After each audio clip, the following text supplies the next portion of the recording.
오늘은 속 사람이 강건케 되길 기도에 대한 설교입니다. 바울의 두 번째 기도이죠. 첫 번째 기도 기억나시나요? 기억나시죠? 우선 갇힌 자 된 바울이 자유한 자를 위해 중보기도하는 기도입니다. 참 위대한 기도죠. 그렇죠? 자신의 형편이 나아지길 기도하기보다 눈에 보여지는 것에 대한 것보다 근본적인 기도. 그래서 감사로 그 기도는 시작되었고, 그리고 그 기도가 지혜와 계시의 성령을 통하여 하나님을 알기를 바라는, 그 마음의 눈이 밝아지길 바라는 기도였습니다. 그리고 부르심의 소망이 무엇인지 알려달라고, 그리고 성도 안에 그 기업의 풍성함을 깨닫길 원한다고, 그리고 그리스도 안에서 그 크신 능력을 알게 되길 원한다고, 그렇게 첫 번째 기도가 있었어요. 그래서 주어만 이렇게 바꿔서 중보기도 할 수 있고 또 본인에게 기도할 수 있다라고 말씀을 드렸죠. 그렇게 기도하셨나요?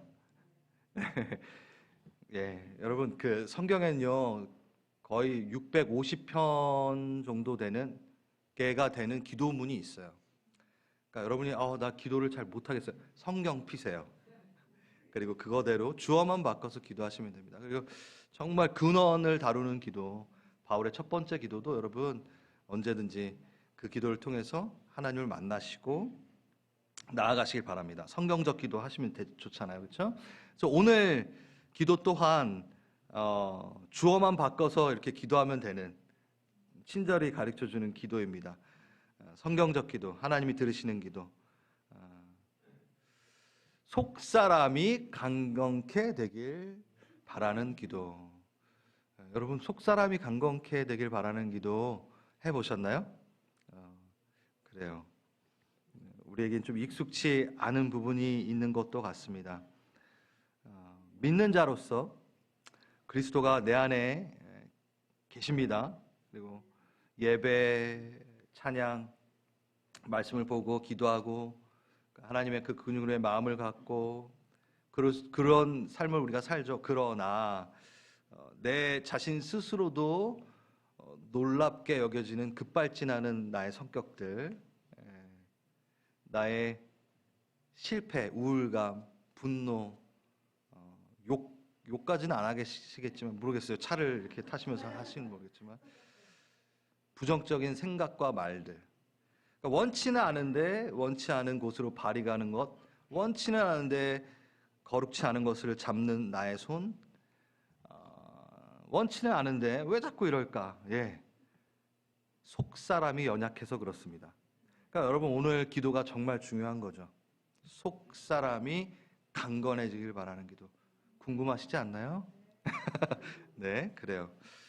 에베소서 우리 3장 14절 15절 먼저 보겠습니다. 이러므로 내가 하늘과 땅에 있는 각 족속에게 이름을 주신 아버지 앞에 무릎을 꿇고 비노니. 네, 하늘과 땅에 있는 각 족속에게 이름을 주신대요. 그러니까 땅에만 있는 것이 아니라 하늘에 같이 있는, 그러니까 보이지 않는 존재까지 포함시키는 거죠. 하늘에 있는 족속. 하늘에 족속이 있나요? 이 족속이라는 단어가 조금 번역이 잘못된 부분도 있는 것 같아요. 파트리아라는 단어인데 이거는 아버지 안에, 가게 안에 속해져 있는 가정을 얘기합니다. 가문을 의미하는 겁니다. 그러니까 아버지가 낳은 모든 존재들, 아버지가 만드신, 그러니까 만드셨기 때문에 이름을 붙여주잖아요. 그렇죠? 우리 자녀가 태어나면은 지나가는 사람이 이름 안 지어주잖아요. 본인이 이렇게 이름을 짓잖아요. 똑같습니다. 그래서 모든 하늘의 영역부터 해서 땅의 모든 족속까지 하나님께서 이름을 지어주신다라는 것은 사랑이 담긴 아버지, 그들을 태어나게 하는 아버지의 그 모습을 보여주고 있죠. 그래서 이 첫 번째 나오는 대목은 뭐냐면 기도의 대상입니다. 우리는 누구에게 기도하나? 나의 아버지. 근데 그냥 아버지가 아니라 뭐요? 온 우주 만물을 이름 지으시며 사랑하고 계시는 그 아버지. 대단한 거죠. 우리가 너무 익숙해서 그렇지 우리가 그 하나님에게 대화를 시도하고 그분이 나에게 답을 하신다는 것은 엄청난 일이고 멋진 일입니다. 그렇게 기도의 시작을 알리시면 되고요. 그 다음에 15절 아버지 앞에 무릎을 꿇고 비노니 기도의 태도가 나옵니다. 아니 이게 뭐 특별한 게 있나 싶어 얘기하실 수 있겠지만 바울에게 있어서는 큰 강조점을 둔 것입니다. 기도는 마음이 중요하지, 중심이 중요하지, 뭐 태도가 그렇게 중요해 이렇게 얘기하시면 안 돼요. 바울은요 지금 신체적인 자세를 포함한 태도, 신체적 태도의 의미의 중요성을 얘기하고 있어요. 왜냐하면 유대인들은 서서 기도하는 게 관례였습니다. 일반적인 관례. 그러니까 여러분 기도하는 유대인들이 기도하는 거 보면요 이렇게 서서 기도해요 다. 그리고 손을 들고 하늘을 우러러 기도하는 게 아주 기본적인 자세예요. 우리는 오히려 앉아서 기도하는 게 기본적인 자세인데 서서 기도하는 게. 그래서 저는 서서 기도하는 걸 또 되게 좋아해요. 그런데 여기 무릎을 꿇는다는 거, 그러니까 엎드리고 이렇게 무릎을 꿇는 행동은요 성경에서 보면은 겸손함과 함께 간절함, 그러니까 온 마음을 다해서 기도한다라는 표입니다. 그래서 다니엘이 하나님의 나라의 회복을 위해 포로되었지만 하루에 3번 무릎 꿇고 기도해요. 간절함. 엘리야가 갈멜산에서 긴 기근 가운데 비를 내려달라고 할 때도 무릎 꿇고 기도하고, 특히 우리 예수님께서도 겟세마네 동산에서 무릎 꿇고 기도하시고, 솔로몬도 성전이 완공되고 나서 하나님의 임재를 바랄 때 무릎 꿇고 기도해요. 아주 간절함, 겸손함으로 기도하는 거죠. 이렇게 성경은요 기도할 때 결코 몸을 배제하지 않습니다. 결코 몸의 표현을 무시하지 않는다라는 거죠. 이게 성경적 기도입니다. 정말로. 성경 다 찾아보세요, 여러분. 기도할 때 손을 들고 서서 뭐 무릎 꿇고 엎드려 항상 몸의 표현이 들어가 있어요. 여러분 무릎 꿇고 기도하신 지 얼마나 되셨어요? 저희가 이제 웨스턴 문화에서 이렇게 또 계속 있으니까 앉아서 기도하는 게 훨씬 더 익숙하죠. 예전에는 무릎 꿇고 기도하는 어떤 공간이라든가 기도원 같은 데면 방석 하나 놓고 이렇게 기도했었는데, 여러분 몸을 사용해서 마음을 표하는 기도, 이게 왜 필요할까요? 여러분 성경적 기도이기 때문이라는 걸 다시 한번 말씀드립니다. 근데 여러분 성경적 기도가 아닌데도 되게 열심히 잘하고 계신 것 중에 뭐가 있는 줄 아세요? 두 손 모아 기도하는 거. 성경에 없어요. 눈 감고 기도하라는 말 한마디도 없습니다. 근데 우리는 기도할 때마다 눈을 감아요. 그리고 두 손을 모아요. 그러니까 하지 말라는 건 그렇게 잘 지키면서 무릎 꿇고 기도하라, 서서 손을 들고 엎드려 기도하라는 건 잘 안 해요. 희한하죠? 다시 돌아가 봅시다. 우리 성경적 기도를 좀 해봅시다. 진짜. 그렇다고 뭐 손 모으고 눈 감고 기도하지 말라는 건 아니에요. 집중하기 위해서, 마음을 모은다라는 이 표현을 위해서 다 괜찮습니다. 하지만 정말 성경적 기도를 좀 했으면 좋겠어요. 왜 이렇게 성경적 기도에 몸을 쓰면서 하도록 허락하셨을까? 그건요 몸을 쓰면 하나님이 더 집중하겠다라고 얘기하신 게 아니에요. 오히려 나의 연약함 때문에 주어진 차가내신 하나님의 아이디어입니다. 누구를 위해서? 오히려 우리를 위해서. 간절함이 보여 이게 아니라 그 몸에 대해 같이 표현하여 기도하는 건 육신을 입고 있는 우리가 육의 영향을 많이 받는 자이기 때문에, 육에 따라 마음도 움직이기 때문에 성경에서 그렇게 몸의 표현으로 기도하라라고 말하는 거죠. 우리는 육의 영향을 많이 받습니다. 육과 영은 반드시 인터랙션, 그러니까 상호작용을 하게 돼 있어요. 그래요. 내용과 형식은 상호작용이 일어납니다. 내 몸의 태도가 달라지면 내 영의 태도가, 내 마음의 태도가 달라질 수밖에 없어요. 기도의 내용이 달라집니다. 마음만 잘 드리면 되지. 아니요. 여러분, 여러분의 기도가 하나님 그 앞까지 도달하지 않은 것 같고, 내가 영적으로 요즘에 주님 친밀함을 누리지 못하는 것 같고, 여러분 그럴 때 안 하던 행동을 한번 해보세요. 뭐? 무릎 꿇고 기도해보세요. 변화를 줘보세요. 진짜 존중해보세요. 다릅니다. 몸을 고쳐 앉아 다시 그분께 겸손히 한번 나아가 보십시오. 어느 순간 내 마음의 고백이 달라지는 것을 여러분은 느낄 겁니다. 제가 수련회에 이제 강사로 많이 이제 갈 때 우리 청년들을 많이 만나잖아요. 그럼 뭐 1.5세들, 뭐 2세들을 만나요. 그러면 제가 항상 시도하는 게 있습니다. 그게 뭐냐면 무릎 꿇고 엎드려 찬양하고 기도하는 거를 한번 시도해보게 해요. 왜? 그들의 인생에선 그게 한 번도 없으니까. 없어요. 예. 우리는 그래도 좀 경험이 있지만 그걸 한번 해보게 합니다. 제가 대학 시절에 찬양 가사 그대로 다 따라하면서 찬양을 했다라고 간증을 몇 번씩 해봤는데 기억나시나요? 예? 엎드려 절하세 그 가사가 나왔는데 생각해보니까 내가 하나님 앞에 절을 한 번도 해본 적이 없는 거예요. 그걸 대학 때 딱 깨달았어요. 그래서 제가 하나님 절 받으십시오 하고 진짜 그러면서 기도를 했던 그때 하나님이 부어주시는 그 은혜가 너무나 컸던 것이 기억이 났기 때문에 제가 그것들을 이제 주문합니다. 그러면요 어떤 일들이 일어나는지 아세요? 먼저 하나님의 반응이 달라짐을 전합니다. 이렇게 꼿꼿했던 녀석들, 나한테 맨날 손가락질면서 어디 계시냐고 했던 녀석들이 무릎을 꿇고 내 앞에 나와 예배드리는 거야. 그래서 저는 하나님의 마음이 그게 느껴져요. 그리고 그들이 엎드려 보고 무릎 꿇는 그 순간 본인의 위치가 어떤 위치인지를 마음만으로는 잘 안 돼요. 몸이 가니까 그렇게 내 마음이, 내 영이 다시 같이 무릎 꿇게 되는 거죠. 그리고 또 하나, 저는 이 말을 꼭 해줍니다. 그렇게 시도하게 하고 기도하게 한 다음에 지금 여러분이 하나님 앞에 무릎 꿇음에 하나님이 얻으신 것보다 너희들이 얻는 것이 더 많다. 그게 뭔지 아니? 하나님 앞에 무릎 꿇은 자는 하나님께서 세상에 너희가 무릎 꿇지 못하도록 만드실 거다. 다시 하나님 앞에 무릎 꿇은 자는요 하나님께서 세상에 무릎 꿇지 않도록 해주세요. 하나님 그렇게 역사하세요.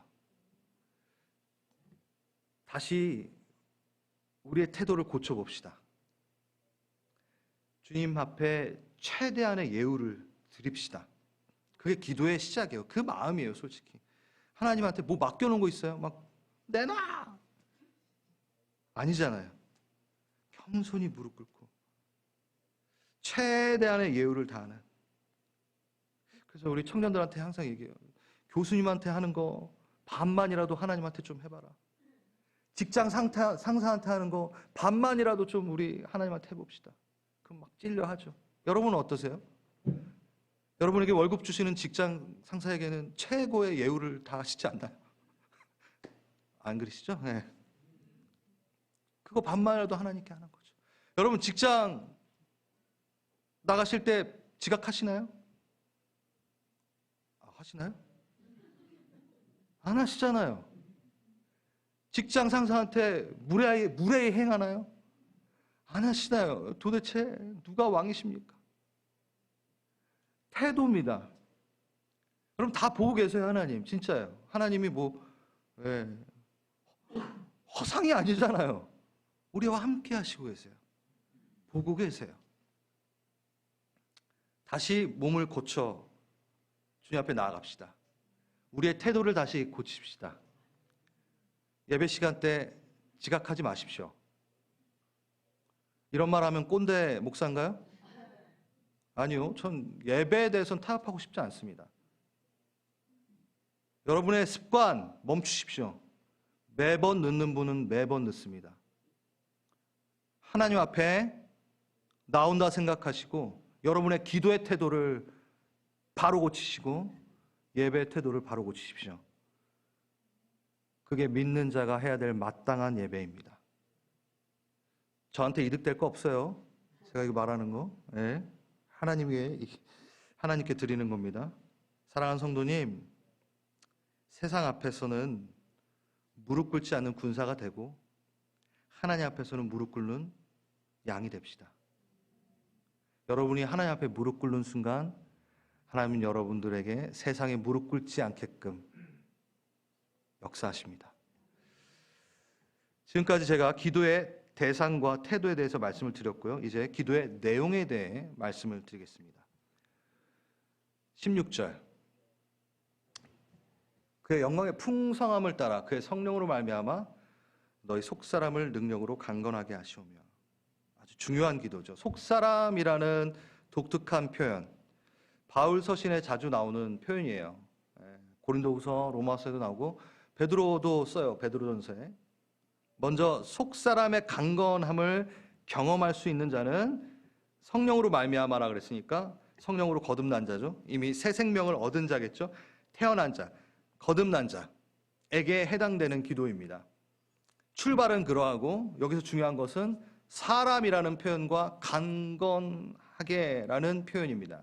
이 표현을 쓴 것은요, 겉사람, 육적으로 태어남과 자람과 동일하게 속사람이라는 것이 태어나 자라난다라는, 영적으로 자라난다라는 표현이죠. 그러니까 천지 만물을 창조하신 하나님 할 때 우리는 이렇게 보이는 것을 창조한 것에 대해 많이 포커싱합니다. 포커싱합니다. 예. 그러니까 눈에 보이는 게 창조됐다. 근데 정말 그 창조의 기이한 그 창조의 기막힘 신비는 영혼을 창조한 거예요. 그러니까 보이지 않는 것을 창조하신 그 창조. 그러니까 그걸 우리가 놓치니까 속사람에 대한 인식도 참 무디 다른 거죠. 한번 보겠습니다. 표가 제가 준비됐는데 성장의 세 가지 주요 단계. 성경엔 속사람, 그러니까 그 영혼의 자라남에 대해서 세 가지 단계로 동일하게 얘기합니다. 여러분, 현대 심리학이 먼저 이걸 얘기한 게 아니에요. 제일 밑에다 제가 놔뒀는데 유아기, 그죠? 유아 아동기가 있고 청소년기가 성인기가 있고 이거는요, 그 철학 사상이 먼저 나온 게 아니에요. 성경에서 이미 예수님, 베드로, 요한, 바울이 다 계속 얘기한 겁니다. 다시 겉사람의 자라남이 아니라 속사람의 자라남, 영혼의 자라남에 대해서 유아기가 있고 청소년기가 있고 성인기가 있다라는 거죠. 그게 바로 속사람이 강건케 됨에 대한 이야기를 말하는 겁니다. 제가 이거는 표를 여러분 거기 단체 방에 올려놨습니다. 네, 내려주시고요. 구원 그 이유, 내리지 마시고요. 그냥 드시고요. 구원 그 이유, 네. 멈추는 게 아니라 그리스도의 형상으로 자라나는 거죠. 그게 속사람이 강건케 됨입니다. 상상해 보세요, 여러분. 육적으로 제 나이에 맞지 않게, 예? 지금 나이는 성인기인데 유아기 행동을 하면은 여러분 어떤가요? 정말 슬픈 일이죠. 보기 안타깝죠. 근데 우리는 영혼이 그 상태인 거는 방치합니다. 그래도 되지라고, 그게 뭐라고 대한다는 거죠. 그게 정말 위험하다는 걸 전 이 표를 좀 보면서 깨달았으면 한다는 생각이 듭니다.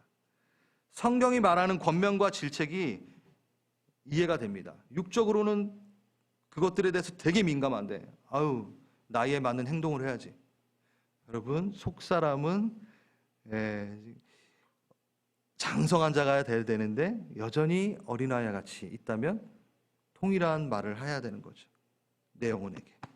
영적인 아이, 작은 아이, 갓난아이 같은 영적 상태.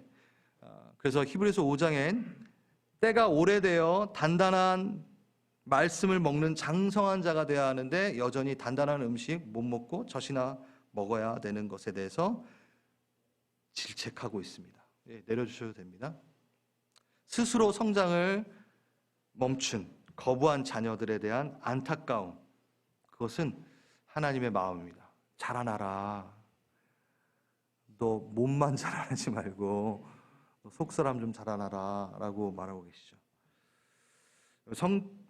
영적 새 생명을 얻는 것은요, 하나님의 값없는 선물로 받아들임으로 이루어집니다. 하지만 뭐요?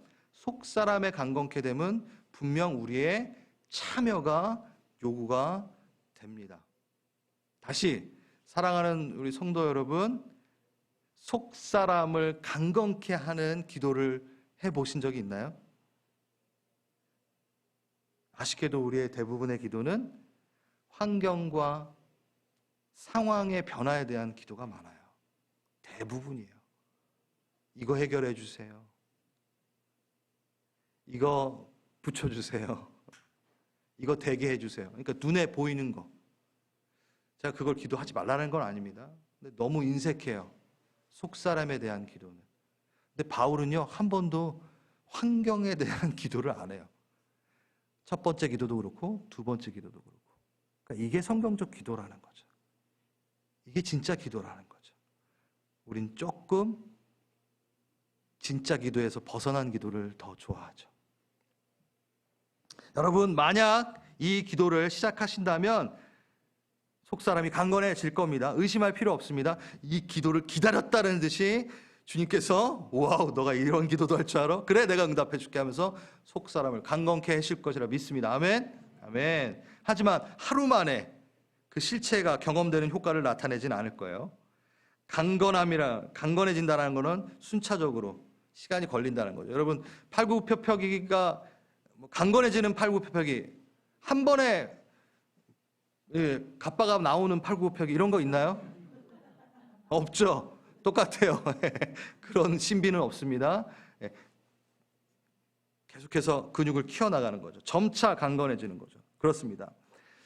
속사람 강건케 됨이라는 표현은 한 번에 눈에 띄진 않아 시간과 관심이 쌓이면 자라나게 돼 있고 증대되는 것입니다. 와, 내 속사람이 강건해졌어. 나의 생각, 나의 의지, 나의 마음 더 담대해졌구나. 더 강건해졌구나. 이거를 여러분 누리실 거예요. 더 명확해지는 분별력, 통찰력을 누리실 거고, 하나님의 임재를 더 확연하게 느끼실 거고, 그의 손이 나를 감싸는 걸 더 많이 느끼실 것이고, 그의 음성이 나를 채우신다는 것을 또 더 느끼실 거예요. 속사람이 강건케 됨을 위한 기도를 하신다면, 여러분, 내가 영적으로 참 힘들고 막 그럴 때 한번 체크해 보세요. 내가 무슨 기도를 하고 있나. 계속 환경에 대한 기도만 하니까 당연히 영적인 기도를 안 하니까 영은 무너지고 있죠. 영은 피폐해지고 있는 거예요. 성령이 내 안에 계시고 그리스도가 내 안에 계시는 그 일하심을 우리가 누리기 위해서 속사람이 강건해짐에 대한 기도를 했으면 좋겠습니다. 아멘. 네, 속사람의 민감함에 인식되어지는 것은 또 어떤 걸까요? 로마서 7장 22절, 내 속사람으로는 하나님의 법을 즐거워하되 내 지체 속에서는 한 다른 법이 있어 내 마음의 법과 싸워. 기도를 하다 보면, 또 제가 이렇게 특히 중보 기도를 하고 누군가 이렇게 옆에서 손을 얹고 기도하다 보면요, 잘 들으세요. 겉사람의 의견과 속사람의 의견이 다를 때가 상당히 많아요. 이게 무슨 뜻이냐? 겉사람은 아무렇지도 않아. 근데 속사람은 막 죽어가고 있는 걸 봐요. 겉으로 보기엔 아무렇지도 않은 것 같고 잘 사는 것처럼 보이는데 속사람은 피폐해져 가다 못해 숨을 못 쉬는 그런 그림들도 많이 보여주십니다. 여러분, 속사람을 한번 체크해 보십시오. 근데 여러분, 또 너무 아프고 질병 가운데 있고 이 환경은 녹록치 않은데 그 사람을 같이 기도할 때 속사람은 강건한 걸 봅니다. 그 믿음이 흔들리지 않는 걸 봅니다. 그러니까 겉사람의 의견에 동참하지 않아요. 속사람의 의지가 있고, 속사람의 그 뭐라 그러죠? 깡다구가 있다 그래야 되나? 줏대가 있어요. 여러분, 속사람을 점검하십시오. 그 민감해져 보십시오. 겉사람과 다른 얘기를 하는 속사람을 발견할 수 있습니다. 로마서 7장 22절 우리가 읽었죠? 내 마음의 법과 싸우는 죄의 법이 있다 합니다. 내부에 저항이 있어요. 자, 속사람이 있는데 하나님의 법, 또 그것을 대적하는, 싸우는 그 죄의 법이 있는 거예요. 그러니까 공격이 있는 거죠. 내 안에 공격이 있는 거죠. 뭐요? 내 안에 있는 내 죄악이라는 공격이 내 속사람을 아프게 합니다. 이뿐만 아니라 외부의 공격도 있겠죠. 외부의 공격은 뭔가요? 사단의 공격, 사탄 마귀의 공격이 있습니다. 사탄 마귀가 속사람을 공격합니다. 여러분 잘 생각, 오늘 제가 잘이라는 말을 좀 계속하네요. 솔직히 말해서 사단은 여러분 겉사람에 대해 관심이 없어요. 없어요. 걔는 썩어지니까 별 신경 안 써요. 그런데 겉사람만 건드려도 픽픽 쓰러지는 애들은 이게 왜 없어졌죠? 예. 겉사람만 갑자기 왜 켜졌죠? 주님 뭐 겉사람만 툭 건드려도 픽픽 넘어지는 사람들, 이 사람들은 겉사람으로 사단이 장난을 치죠. 예, 조금만 뭐 어디 아프면은 뭐 주님 어디 계신가요? 막 이러면은 에헤 하면서 막 이렇게 해요. 근데 겉사람에 대한 어떤 요동이 전혀 없는 그 믿음을 갖고 있는 그 사람은 어디에 집중하죠? 사단이 속사람이 무너지기를 계속 공격을 합니다. 예. 사단은 속사람이 강건한, 겉사람이 강건한 거는 별 문제가 별로 신경 안 써요. 예, 뭐 근육 좋다고 뭐 사단이 무서워할까봐? 아니요, 걔는 육적인 존재가 아니잖아요.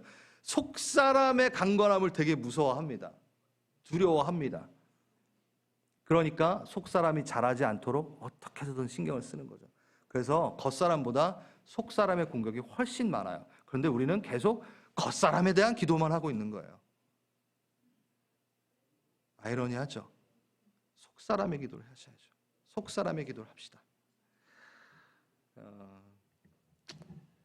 여러분, 우리의 신앙의 이 삶은 영적인 전쟁터입니다.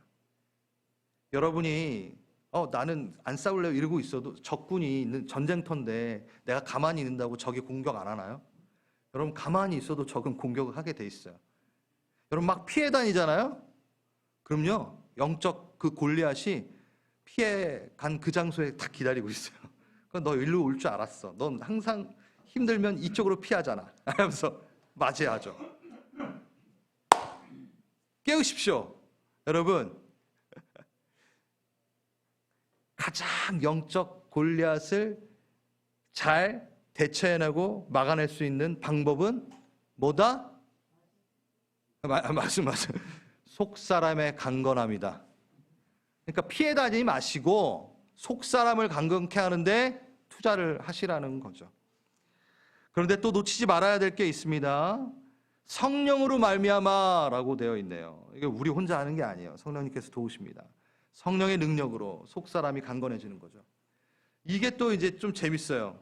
내 기준의 강건함이 아니에요. 그러니까 겉사람의 영향을 우리는 항상 받기 때문에 속사람이 강건해진다라고 하면 또 그게 겉사람에게 나오는 형태로 생각을 해요. 되게 힘이 좋고 뭐 어쩌면 이런 거예요. 뭐 성령의 능력 가운데 꼭 눈으로 보여지는, 그게 나쁘다는 게 아니에요. 뭐 질병이 없어지고 기적이 일어나고 방언하고 예언하고 이게 잘못됐다는 게 절대 아닌데, 또 성령으로 말미암아 속사람이 강건해지면 나타나는 현상이 그거다라고 또 겉사람의 현상으로 그 결과를 또 보려고 해요. 힘들어요. 속사람이 강건해진다는 건 명확합니다. 뭘까요? 갈라디아서 2장 20절. 여러분 잘 아시는 오직 성령의 열매, 사랑, 희락, 화평, 오래 참은, 자비, 양선, 충성, 온유, 절제. 여러분 이게 막 이렇게 근육 붙여 보이나요? 그렇지 않죠. 되게 차분하죠. 오히려 이게 성령으로 말미암아 속사람이 강건해진 자의 모습인 거죠. 이게 강건해진다는 거예요. 요게.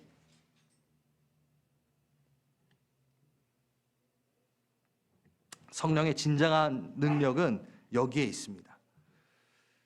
우리가 이것에 집중했으면 좋겠어요. 그리고 고린도후서 4장 16절 한번 봅시다. 그러므로 우리가 낙심하지 아니하노니 우리의 겉사람은 낡아지나 우리의 속사람은 날로 새로지도다. 네. 겉사람과 속사람을 대비하는 말입니다. 근데 이것만 있는 게 아니에요. 겉사람의 낡아짐의 현상과 속사람의 새로워짐의 현상, 이게 인과관계가 있다라는 거예요. 이 신비성이 있다라는 거예요. 이건 뭘 말하냐? 겉사람에 대한 집착을 내려놓을 때, 겉사람이 후패해질 때 오히려 속사람, 바로 이어지는 속사람의 새로워진 강건함이 있다라는 거예요. 새 것이 있으면 당연히 낡은 것을 버리게 돼 있죠. 새 것을, 속사람을 집중하는 순간 낡은 것은 버릴 수밖에 없게 됩니다. 그러니까 여러분 겉사람에 계속 치중하지 마시고 속사람의 강건, 속사람에 대한 관심을 가질수록 겉사람에 대한 관심은 없어진다는 당연한 얘기라는 거죠. 그래서 이렇게 베드로전서 3장 3절에서 4절은 얘기합니다. 여러분, 머리를 꾸며 금붙이를 달고 옷을 차려입거나 하여 거치장을 하는 것을 즐겨하지 마십시오. 네, 새 번역으로 제가 읽고 있어요. 썩지 않은 온유하고 정숙한 마음으로 속사람을 단정하십시오.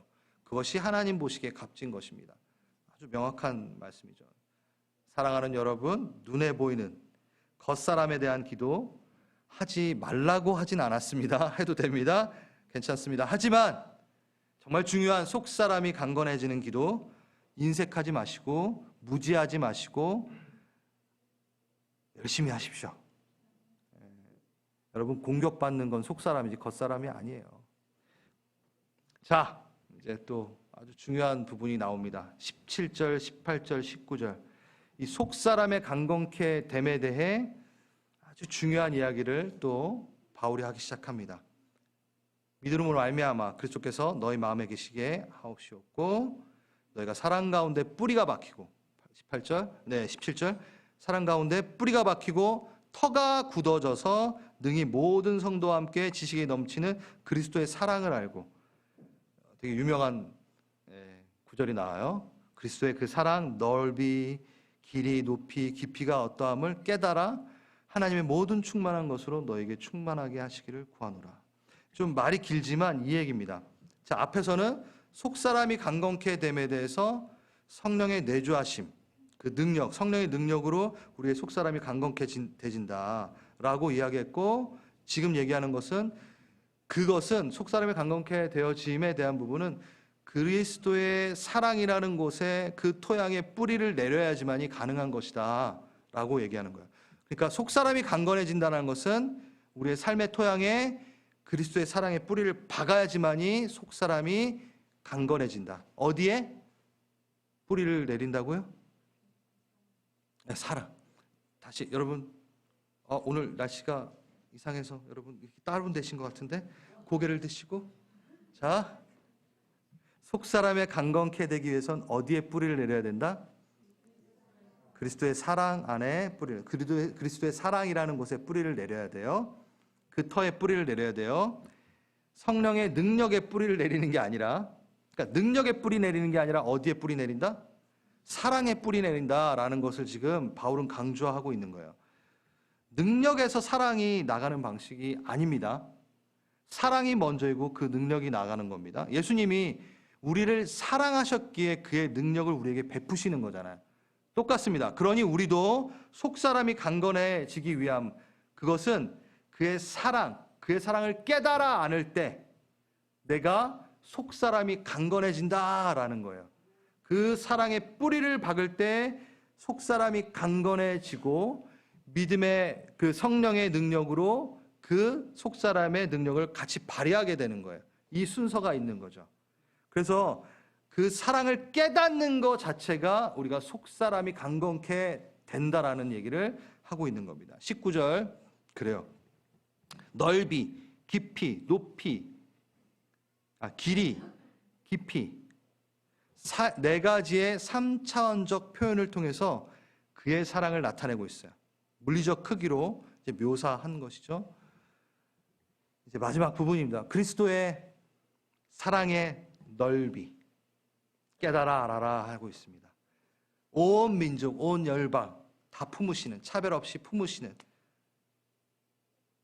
온 족속에게 이름을 주셨잖아요. 다 그들을 품기를 원하시는, 이방인을 품지 못하는 유대인들을 우리는 손가락질 할 수 없어요. 왜일까요? 아직 같은 공동체 원도 품지 못하는 내 좁디 좁은 사랑. 그렇지 않나요, 여러분? 내게 허락하신 사람도, 믿는 자들도 사랑하지 못하고 있는 나. 뭐죠? 그리스도의 사랑의 넓이를 깨닫지 못하였기 때문에 이러고 있다라는 거죠. 그걸 깨닫게 되면 뭐요? 속사람이 강건케 된다라는 얘기예요. 그리스도의 그 사랑의 넓이, 그만큼 사랑하는 것. 여러분의 속사람, 아직 어린아이, 유아기, 강건치 못하신지 아닌지를 확인할 수 있는 방법입니다. 내가 아직 그리스도의 사랑의 넓이를 깨닫지 못한 속사람이 연약한 자구나 라는 걸 알 수 있죠. 그러니까 그걸 위해 기도하세요. 내 속사람이 강건케 되기 위해선 하나님의 사랑의 넓이를 닮아가겠습니다. 깨닫고 싶습니다. 붙잡고 싶습니다. 여기 깨닫다라는 단어가 붙잡는다라는 헬라어예요. 원래는 그 사랑을 붙잡는 것. 길이, 영원한 사랑, 하나님의 그 영원한 사랑, 제자들을 사랑하시되 끝까지 영원토록 사랑하심. 베드로가 예수님을 3번 부인해요. 근데 그 영원하신 사랑을, 그 길이를 깨닫지 못하여서 어떻게 하죠? 이전의 삶으로 돌아가려고 하죠. 근데 베세다가 아니죠, 뭐죠? 디베랴 바닷가에서 예수님께서 내 사랑은 길어, 영원해 라는 걸 가르쳐 주시고 그가 회복이 되죠.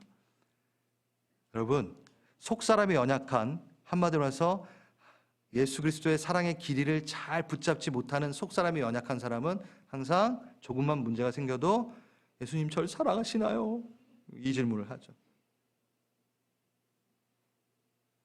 베드로처럼. 끝이 없는 영원한 사랑을 깨달으면 나의 속사람이 강건해집니다. 길이를 깨달아 속사람이 강건해지면 예수님에 대한 사랑도 포기하지 않고 이웃에 대한 사랑도 포기하지 않습니다. 그걸 위해 기도하십시오. 제가 기도 제목 지금 기도의 내용 계속 말하고 있죠? 하나하나 구체적으로 기도하는 거예요. 넓이를 위해 기도하시고 길이를 위해 기도하시고 이번에는 깊이를 위해 기도하십시오. 이건 뭘까요? 감사의 기도일 수밖에 없어요. 깊은 죄에 빠진 우리를 건지신 사랑, 하늘 영광 버리고 이 땅 위에도 아니죠. 가장 낮은 곳에 임하신 그 사랑의 깊이, 그러니까 그리스도의 사랑의 깊이를 깨달아 알아. 이건 용서받을 수 있다라는 거예요. 가장 흉악한 죄인까지, 그 구덩이 밑에까지 닿은 그의 사랑의 깊이, 그거를 깨닫는다면 우리 속사람은 강건해집니다. 그런데 이것을 깨닫지 못한다면 속사람이 연약한 거죠. 그 사랑, 여러분 그 얼마 전에 소천하신 팀 켈러 목사님이 그 온갖 사상가 그리고 지성인들이 모인 베리타스 포럼에서 이제 외치셨던 말 중에 하나인데 참 그게 감동이었어요. 그게 뭐냐면 그 지성인들, 믿지 않는 자들 앞에 팀 켈러 목사님이 이렇게 얘기합니다. 당신은 이 땅에 내려와 본 신을 본 적이 있느냐? 신이 내려온 것을 넌 본 적이 있느냐? 그게 깊이다. 그 사랑의 깊이다. 그러면서 인간을 사랑하지 않으면 못 견디는 존재가 바로 우리가 믿는 하나님이다. 여러분을 사랑하지 않으면 막 견딜 수 없는 존재, 하나님의 사랑의 깊이. 묵상하십시오. 그리고 그 깊이를 깨달으십시오. 그 낮은 곳까지 내려오셔서 나를, 거기 계세요. 주님은 낮은 곳에 계세요. 거기에 가셔서 만나십시오. 어디서 만나라고요? 낮은 곳 가서 만나십시오. 이건 뭐냐면 여러분이 가장 영적으로 다운될 때에도 그 자리에 계시는 주님을 만나시라는 겁니다. 주님 어디 계세요? 하지 마시고 손잡고 사랑의 높이로 올라가십시오. 그 다음 사랑의 높이. 우리를 가장 낮은 깊은 웅덩이에서 건지신 그 사랑의 높이, 하늘에까지 끌어올려 하늘 보자 자신 우편에 앉으시는 그 사랑의 높이를 깨닫는 거죠. 이게 너무 멋있는 이건 사랑이에요. 그 영광의 자리까지 끌어올리시는 높은 사랑, 그 영광의 자리를 체험하는 예배를 경험하지 못한다면, 깨닫지 못한다면 우리 속사람은 상당히 연약한 거죠. 여러분 예배 가운데 그 하늘을 누리십니까? 나를 높은 곳에 앉히신 그분의 사랑을 깨닫는 예배를 드리시길 원합니다. 바랍니다. 그때 여러분이 속사람이 강건해질 거예요. 관심이 없으세요? 속사람이 강건해지셔야 됩니다.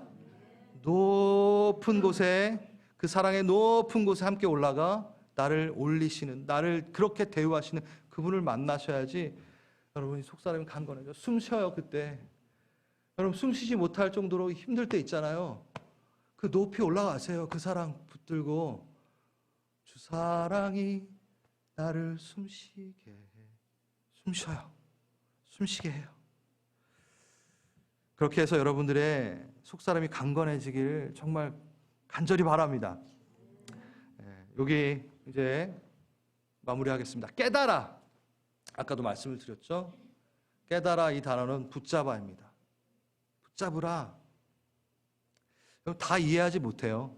제가 이렇게 설명을 드려도 당연하죠. 어떻게 우리 주님의 사랑의 넓이와 길이와 깊이와 높이를 다 깨달을 수 있겠습니까, 주님?